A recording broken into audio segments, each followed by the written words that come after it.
Hi everyone. Most of you, or many of you, have people in your life that have hurt you deeply, whether it's in the past or whether it's in the present, whatever it is that you're going through. Even the parents, the siblings, might have husbands, you might have past boyfriends. Anybody in the room that has something going on with them right now that feels that their life is changing. This is a life-changing experience. That hurt, you go over that scenario over and over and over every single day of your life. And playing that scenario every day, you sit there and you think, well, you know something? I should have said this, I should have said that, and I'm never talking to them again, and this is the way it's going to be. By doing that, you're making that hurt go deeper and deeper inside. So what happens, you're losing control over your life at this point. You've lost that control, you've lost that power, and you've given that power to the other person. You need to take back the power at this time in your life. You need to turn around and you need to realize that you need to forgive that person, not only for the scenario that you're going through, but you need to forgive that person for not being who they are or who you want them to be. There's a old saying in the Hawaiian custom that's called ho'oponopono, which means that making things right. This is what you need to do right now. You need to make things right within your life, within your soul. You need to sit back, and it doesn't mean that you need to go to that person and say, you know something, I forgive you, I need to talk. If you can talk to that person, that's great. And if you can work things out, that's fantastic. It'll take a hold over your body, your mind, your soul. But if not, go within yourself, within your heart, within your soul, and forgive that person at that point. Sometimes the person might be past, or they might be in a place where you can't talk to them. But by forgiving that person, you'll find that all of the trouble and all of the hurt and all of the power has shifted. You'll take that power back. What I'd like to do is I'd like to just leave you with the final thought with this. Take your power back and gain control of your life, but do it now. Do it now. Thank you. Before we move to Barbara, the indigos are extremely sensitive. We have not just the physical body, we have our emotional body, our mental body, our spiritual body, our etheric body, our astral body. If we're holding on to anger and it's in this body, one of these bodies, it moves into the physical body unless you let that go and don't hold on to that pain and anger anymore.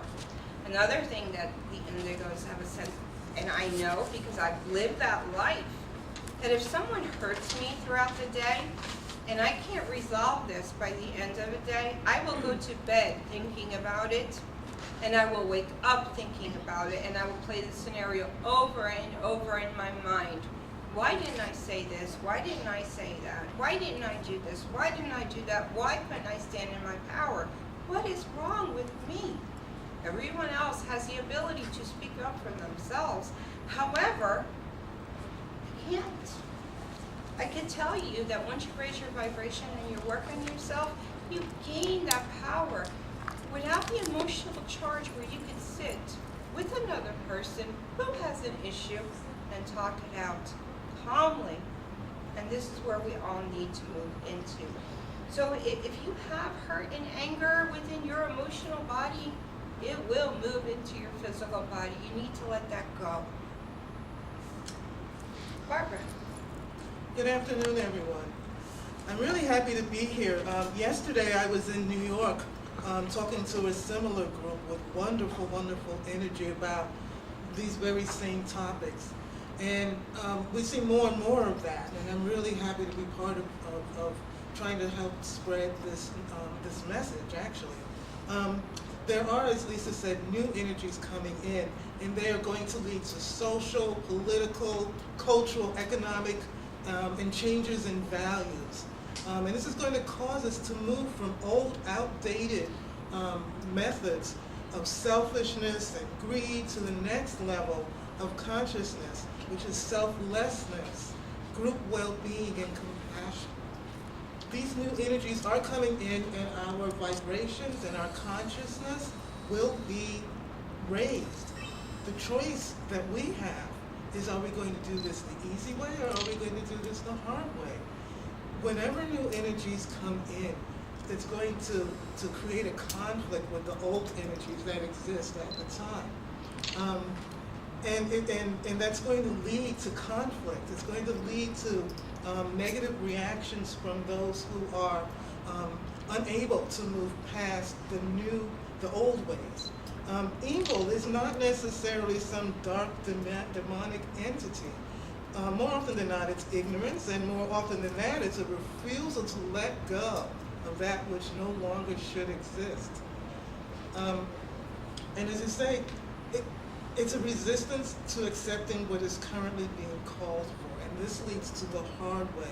It's the intensity of the resistance that leads to suffering. So what is being called for? What are the problems that humanity faces? It's a resolution of economic disparity, an us versus them mentality, self-centeredness, greediness, greedy business practices, disparity among nations, poor and inadequate education, all of the things that you can think of that we consider to be wrong with our society. Too great of identification with our own species, not being caring for what we do to the rest of the planet, as that beautiful video showed. All of these things need to change. We are called to make that change. We're called to help provide food, shelter, decent living conditions for all human beings. We're called to provide respectful stewardship for the planet, loving care for the animals and plants with whom we share this earth. And it calls for volunteerism, for humanitarianism, senseless acts of kindness, random acts of service, right human relations, and above all, compassion, empathy. So imagine for a minute a world where the measure of a person is based on their capacity to serve something greater than themselves. It's based on their ability to give to others, to express compassion and empathy, fairness and inclusiveness, and compare this with our world as we currently know it, where authority, recognition, and respect are based not on what we have given to others, but what we've been able to take for ourselves. That's a big difference. And some people would say, you're a dreamer. This world is impossible to have it. But they'll say that human nature is selfish, is grasping, it's separative. But this isn't true any more than it's true that it's human nature to live in caves, or it's human nature to engage in child labor or spousal abuse or racism. All of these things humanity is either gotten over or is currently outgrowing as we evolve. So make no mistake, what's happening now is an evolution of human consciousness from the many and the separate back to the one. And we have to develop a group consciousness. We no longer can identify with ourselves alone, or with our own nations, with our own races, with our own species. We're all one. And this is a lesson that really relatively few of us know, but it's something that has to be instilled in all of humanity. Again, you might say this is impossible, but it's always this way at first. It's the cry of a small and determined group of people insisting that some practice is wrong, or something needs to be changed, or some humanitarian value needs to be observed. You can think of many examples. The suffragettes back in the 1800s, where women voting was just a possibility, so something to laugh at. It took over 100 years to get that, but they kept on working at it. Martin Luther King and Gandhi, again, it didn't take quite 100 years, but people thought they were trying to achieve the impossible, but they persisted. Union organizers, if you know anything about the history of founding unions, again, the same kind of attitude, persisting. People who are willing to go out there and just strive for what they believed in. They faced overwhelming odds to right wrongs, but slowly their message began to be heard. It began to change public opinion to their own views.